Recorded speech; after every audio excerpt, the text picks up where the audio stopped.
Call to the booth. Aqib Talib here along with Harrison Sanford.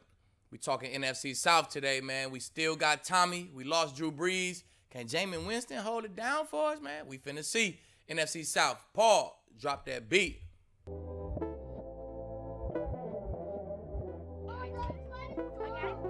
Call to the booth. Aqib Talib, Harrison Sanford, Blue Wire Podcast Network. We're on the last of our NFC division previews, and we gotta go to the king. Tom Brady, some would call him the GOAT, whatever you want to call him. Best team in football last year. They certified it with a win over the Kansas City Chiefs.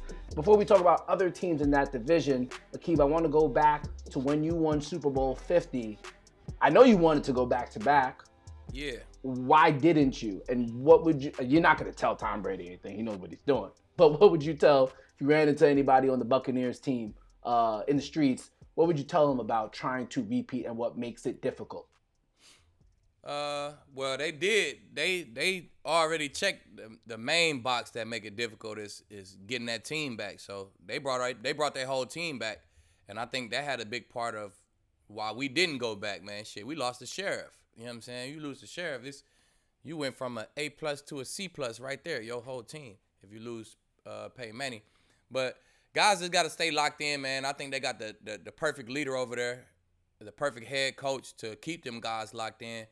If Tom gonna be there, they gonna see Tom. He probably there working right now like he ain't winning chip last year. So that vibe gonna spread throughout the locker room, man. So I think you bring all 22 people back.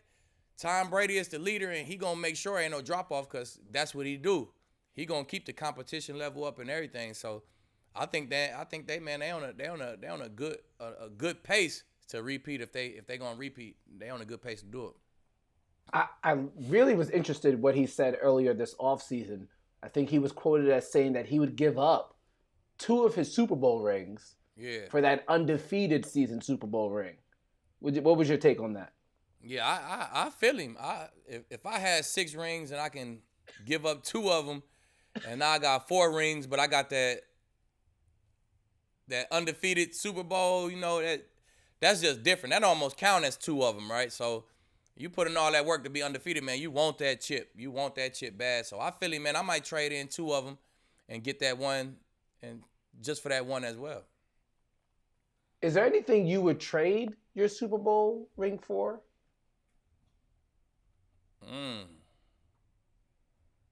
Like another football accomplishment. If I told you right now, you don't have to worry about the Hall of Fame. If you gave me a Super Bowl ring. That's what I was about to say. I might trade it for a gold jacket, but I don't even know if I do that, Harrison. I ain't gonna lie to you.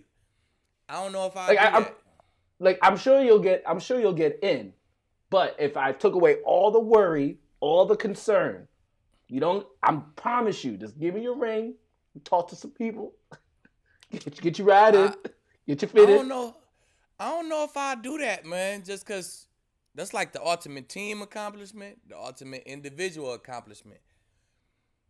Oh, that's tough, man. I stand on that business, man. I love saying 2015 we won the chip. Like, I don't know, man. That'd be a tough decision. I wouldn't be mad with the gold jacket or the Super Bowl ring. So it is what it is. But if I traded for anything, only thing that even come close to mine is that gold jacket.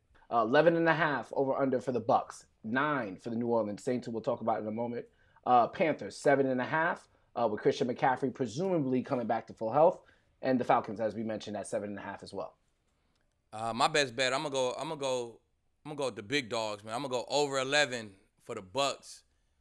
You bring back all 22 starters. Tommy in the second year in this offense.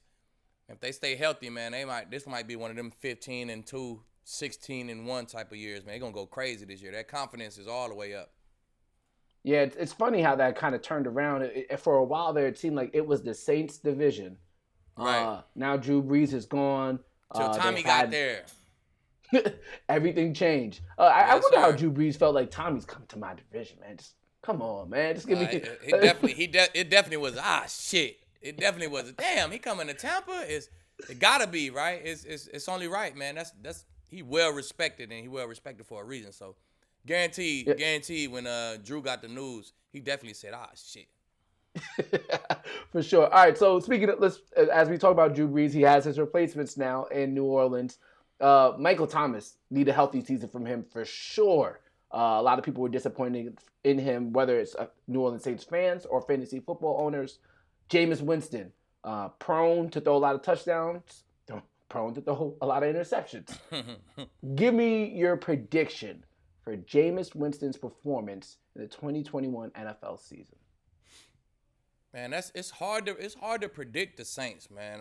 I think they got a real good program. They got a real good organization, period, right? So they compete, man. They hard working. I think they morals, they Sean Payton is a great leader. I think they got a great leader. But I just don't really know what to expect from the quarterback, man. It's not gonna be Drew Brees, and then you kind of see two different Jameses at all times. So it's hard to predict what they're gonna do. But if I had to, I'm gonna say they ain't gonna make no noise. I like the South to send one team. I like the Bucs to dominate it.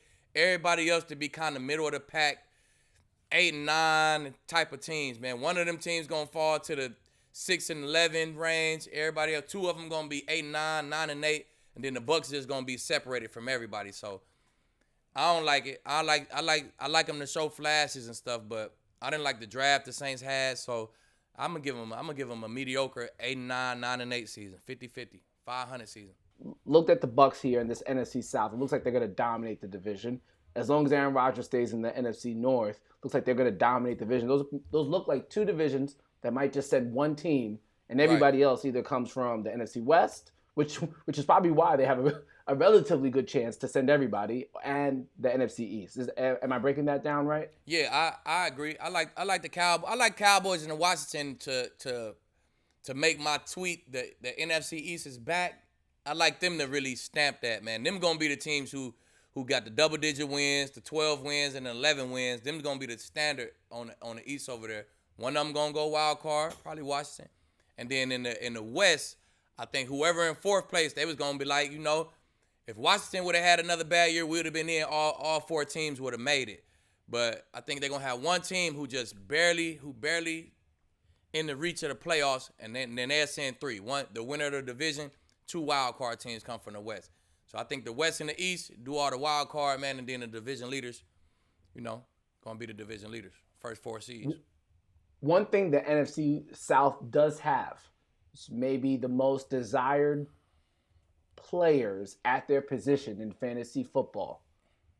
Give me if you are trying to win your fantasy football this league, you get the first, maybe not the first pick in the draft, whatever pick in the draft, but you got Alvin Kamara, Christian McCaffrey sitting in front of you. One guy's coming off an injury, but he's got a rebooted offense with, I guess, he doesn't have a proven quarterback either because it's Sam Darnold. Right. And you got Alvin Kamara, and you got Jameis Winston. Who are you drafting first? I go Kamara just because I'm going with the system, man. I'm riding with Sean Payton. I know he's going to give him screens. He's going to give him jets. He's going to create ways to get Kamara the football, and it don't matter who the quarterback is at that point, man. It's the system. So I don't know. I can't believe in that system like that. Only been over there for 2 years in Carolina, and Christian McCaffrey wasn't really a part of it the first year. So I go McCaffrey just on Sean Payton alone. And before Paul introduces some betting lines here, so I'm recalling now, I'm remembering, Super Bowl 50, as we referenced in our last show, you guys beat the Panthers. Right. Do you have any, I don't know, Charlotte's a fun city to be in. I love Charlotte. Have you been in Charlotte as just Aqib Talib, Super Bowl 50 champion? Like in the streets, restaurant, whatever, yeah? Like, oh, no. I've been a couple times, but I don't think I've been after the Super Bowl. Though, so I ain't getting no negative feedback. Like, hey, I'm saying y'all said that bullshit about Cam, even though it wasn't me, it was Chris. I ain't say it. Hey, I got the brunt of it though. They thought it was me, I guess, because I be talking shit, but it wasn't me. It was Chris. But nah, I never got no negative feedback from the fans out in Charlotte. Want me to tell you a flex, post-championship flex? Ready for this one? As some of you guys probably know, I do this show with Danny Green. So Danny, in 2009, won the NCAA championship with North Carolina. At that time, he was dating a woman from Duke. After he won the chip, went to Duke's campus, and he's a big pet guy. He has this big ass snake. He's just walking around the campus with his girlfriend who went to Duke with the snake around his neck on some like, what y'all gonna say now? You know what I'm saying? I'm from down the way. So if you ever want to pull up to Carolina and just like, hey, I'm untouchable here. With a big ass snake on, huh?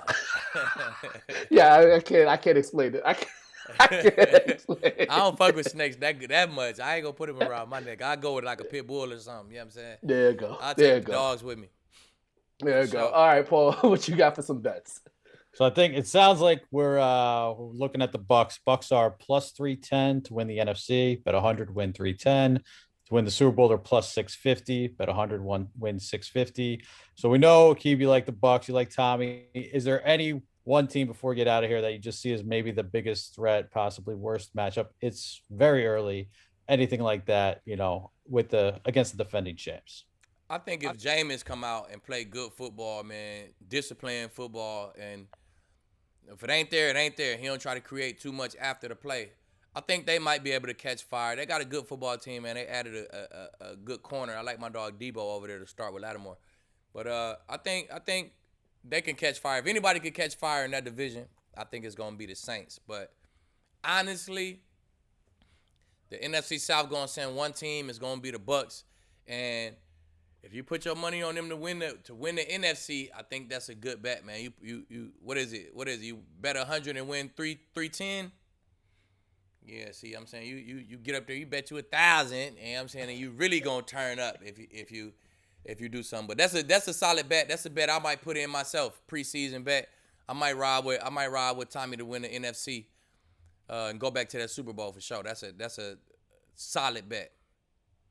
It sounds like we're going to have to make some calls to Vegas. And speaking of Vegas, you feel me? In the AFC, we're going to do our AFC previews as these next episodes come out here on Call to the Booth with the Blue Wire Podcast Network. That's Aqib Talib. I'm Harrison Sanford. AFC previews coming soon. Make sure you tune in.